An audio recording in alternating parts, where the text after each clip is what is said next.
The Battle of Mactan was fought in the Philippines on the 27th of April 1521, prior to Spanish colonization. The warriors of Lapu-Lapu, a native chieftain of Mactan Island, overpowered and defeated a small Spanish force fighting for Raja Humabon of Cebu, under the command of Ferdinand Magellan, who was killed in the battle. Background: this event marked the arrival of the first Europeans in the archipelago. The following day, Magellan ordered his men to anchor their ships on the shores of Homanhon Island. There, Magellan befriended Raja Kulambu and Raja Siagu, the chieftain of Limazawa, who guided him to Cebu. He and his queen were baptized into the Catholic faith, taking the Christian names Carlos, in honor of King Charles of Spain, and Juana, in honor of King Charles's mother. To commemorate this event, Magellan gave Juana the Santo Niño, an image of the infant Jesus, as a symbol of their new alliance.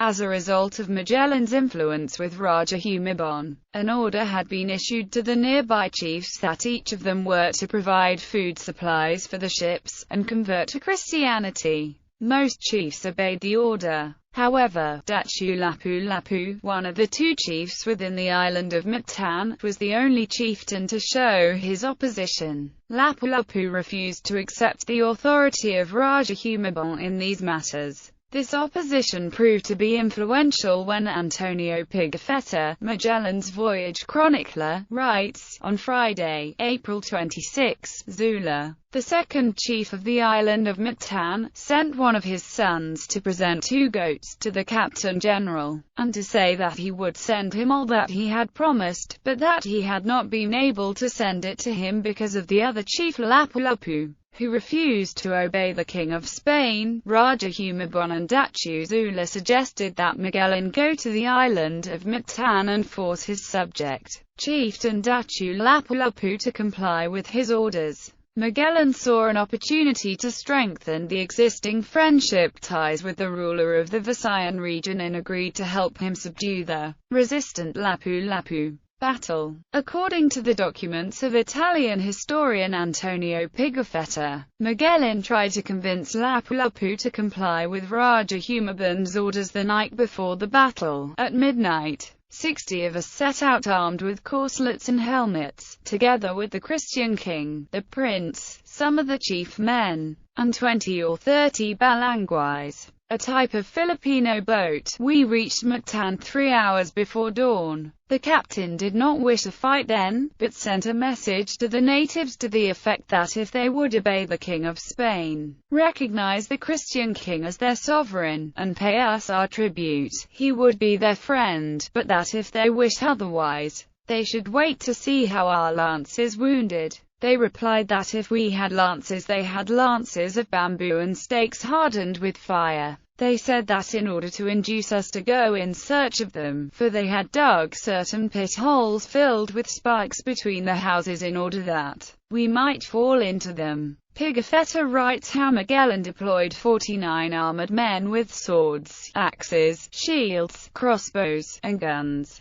and sailed for Mactan in the morning of the 28th of April. A number of native warriors converted to Christianity also came to their aid. Filipino historians note that because of the rocky outcroppings and coral near the beach, the Spanish soldiers could not land on Mactan. Forced to anchor their ships far from shore, Magellan could not bring his ship's cannons to bear on Lapu-Lapu's warriors, who numbered more than 1,500. When morning came, 49 of us leaped into the water up to our thighs, and walked through water for more than 2 crossbow flights before we could reach the shore. The boats could not approach nearer because of certain rocks in the water. The other men remained behind to guard the boats. When we reached land, the natives had formed in 3 divisions to the number of more than 1,500 persons. When they saw us, they charged down upon us with ear-shattering loud cries. The musketeers and crossbowmen shot from a distance for about a half hour, but uselessly. The musketeers were too far back to aim, and could only shoot halfway from the distance of the natives. Magellan and his men then tried to scare them off by burning some houses in Bularia. but the natives surprised them by raining a barrage of arrows, but the shields and helmets of the Spaniards left no permanent damage.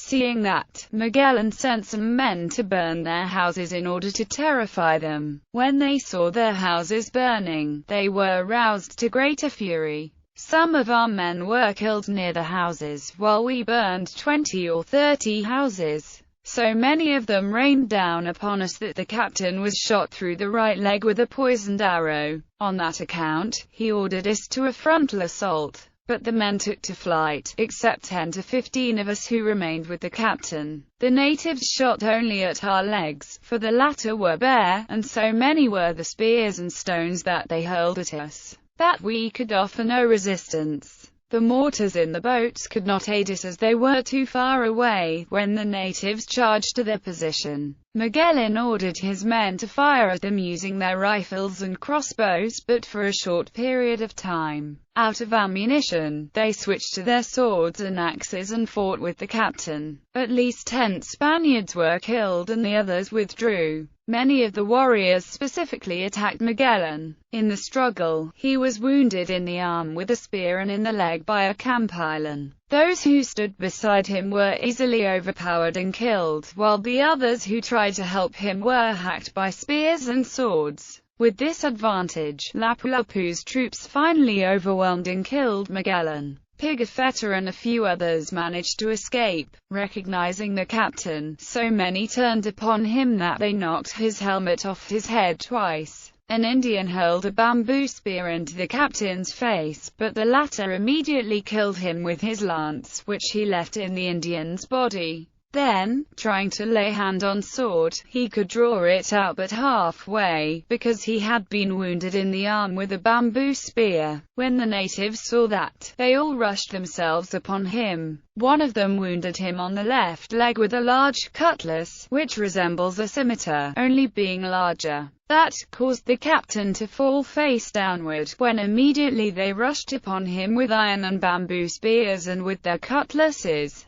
until they killed our mirror, our light, our comfort, and our true guide. When they wounded him, he turned back many times to see whether we were all in the boats. Thereupon, beholding him dead, we, wounded, retreated, as best we could, to the boats, which were already pulling off. According to Pigafetta, several of Magellan's men were killed in battle, and a number of natives converted to Christianity who had come to their aid were immediately killed by the warriors. Magellan's allies, Humabon and Zula, were said not to have taken part in the battle due to Magellan's bidding, and they watched from a distance. Aftermath. When the body of Magellan was recovered by the warriors, Lapu-Lapu refused. Some of the soldiers who survived the battle and returned to Cebu were poisoned while attending a feast given by Humabon. Magellan was succeeded by Juan Sebastian Elcano as commander of the expedition, who ordered the immediate departure after Humabon's betrayal. Elcano and his fleet sailed west and returned to Spain in 1522, completing the first circumnavigation of the world. In Philippine culture, today, Lapu-Lapu is retroactively honored as the first Philippine national hero to resist foreign rule. Even though the territory of the Philippine Islands did not exist at the time, or was even named or imagined that way, it is actually a historical inaccuracy to consider the Battle of Mactan a fight to resist foreign rule, as Magellan's forces were fighting to defend the interests of Raja Humabon, the local chieftain of Cebu. The Battle of Mactan was in fact one of many tribal wars common in the archipelago prior to the arrival of the Spanish, with the added component that a European force fought for one of the sides, and lost. Lapu-Lapu is remembered by a number of commemorations. Statues on the island of Mactan and the Cebu provincial capital, a city bearing his name, and a local variety of red grouper fish.